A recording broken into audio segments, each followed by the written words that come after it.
What's going on, guys? In today's video, I'm going to show you Spear and Greatsword Build with DPS Rotation. This build is really good in doing AoE damage. If you grab a pack of monsters, they'll melt really quickly. And in full large-scale PvP, it really shines, as well as you can charge in and teleport into a group of enemies and fear them, and then follow up with stuns and heavy damage. And then you just have to go out to safety and repeat the entire steps all over again. If you're doing single target DPS, it's not really that great, however, it'll do the job just alright. So now let's get straight into the video. Alright, I'm gonna make it easier for you guys.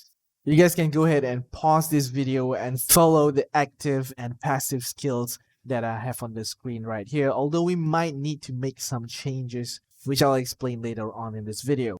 Alright, when getting into a combat, you can choose to use Death from Above, which has huge distance of 25 meters. It has a short casting time, and when you use this ability, it'll fly towards your target, and it has 45% chance to fear enemies within 5 meters of your target. As you can see, this purple circle on the screen are the feared target, and you can attack them, they won't break the fear. The next ability that you want to use is Devastating Smash, followed by your Guillotine Blade. You will do massive stun and AoE damage, and then you want to follow up by using the Frost Cleaving ability, followed by Death Blow. So those rotation are for getting in quickly and do massive AoE damage, and you can now choose to whether charge out to safety and repeat the entire steps when you have the cooldown, or you can continue to do the DPS rotation.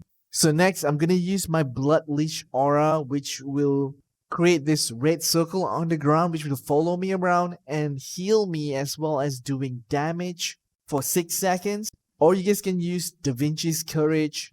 You can also use Da Vinci's Courage before the earlier rotation, where we use the Death from Above, Devastating Smash, and Guillotine Blade, just to increase that heavy attack damage if you're using Da Vinci's Courage. So in this example, we're just going to use the Blood Leech Aura. Once you pop that, you want to be using the Ascending Cleave to actually prone multiple targets. This way you can use Explosive Fury multiple times, up to 5 times, which will apply burning stacks for your next ability. So if you don't CC the target, you might miss, or you have low hit. It will affect the spear DPS as well. As you can see here, I'm using Explosive Fury until it's off cooldown. And you can see from the target, it'll apply multiple stacks of this burning debuff. With these stacks, you can now back up to 12 meters and use your Javelin Inferno. It has no cooldown, you can keep using it as long as there's burning stacks on the enemy. And it'll do AoE damage as well as dot burning damage over time. So it's really powerful if you can stack these burning stacks, so that it will allow you to use this Javelin Inferno over and over again. Alright, for the next 2 filler abilities, they are optional, but if you get close enough to the enemies, you can actually use. The first one is Phoenix Barrage, and the next one is Flaming Arc, which you can use this ability twice. The first one will stab towards the target, and the second one will do like a spinning circle cleave, which will damage surrounding enemies. So both of these abilities, Flaming Arc as well as the Phoenix Barrage, will build stacks as well, similar to the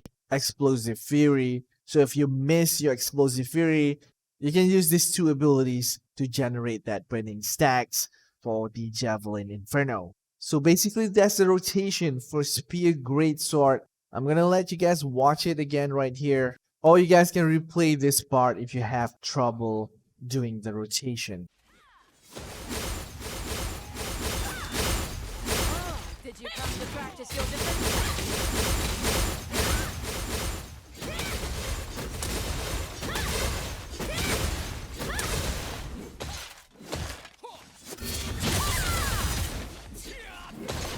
Welcome.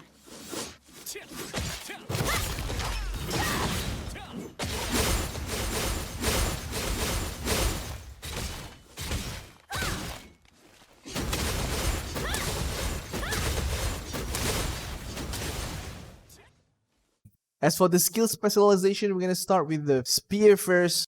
There are 2 ways to play Spear, whether you want to go to the burst route or the explosive or fire route. So we're gonna be using the fire route as it'll do more damage with that AoE as well as damage over time. So you want to be picking up the Flaming Arc Specialization. Next, we're gonna be choosing the Javelin Inferno. Then you want to be choosing Ascending Cleave, increase effect duration as well as critical cleave.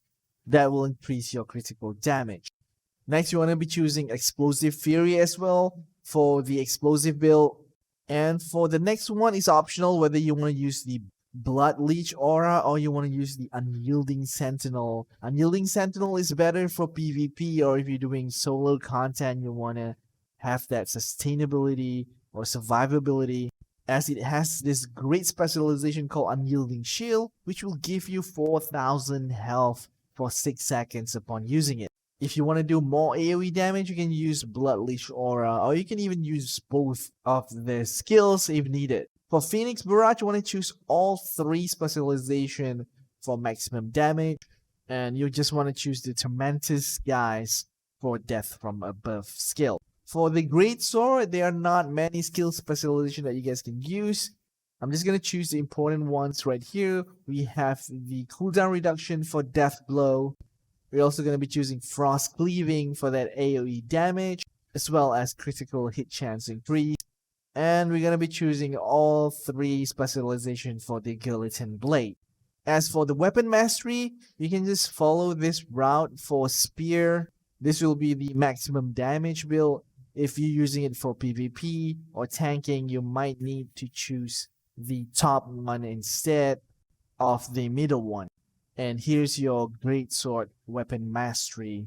The Weapon Mastery has been increased to level 20 if not mistaken. So if you have that extra points, you can always use them to fill up the remaining options in the same tree. Or you guys can go for the defensive one on top for better survivability, or if you're tanking. As for the stats, you can follow the stats that I'm having right here. We have 50 strength, 30 dex, or you guys can use your points in fortitude for tanking or better survivability with that extra melee, magic, and range endurance, as well as CC resistance. We're going to ignore wisdom and put the remaining points in perception for that extra hit. If you guys can get that 60 perception, it'll be better for that extra additional hit. Here are the gear that I'm currently having. It's not the best gear, it's my second spec.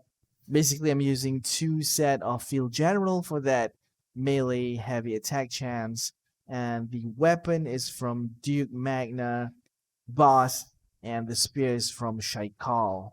There are other spears that you guys can get from Shadow Creep Public Dungeon. There's one from Juno and one from Queen Belander. The Queen Spear is probably the best spear because it'll basically pull all the feared targets when using that Death from Above ability towards you. So if you want to check out all these spear stats, I'll have a video linked down in the description below. So I'm going to finish off this video by showing you guys some of the rotation done for a group of monsters in Public Dungeon as well as a secret dungeon boss. Hope this guide is helpful. Thank you so much for watching. This is your regular adventurer Kasum. Thank you for watching and peace out.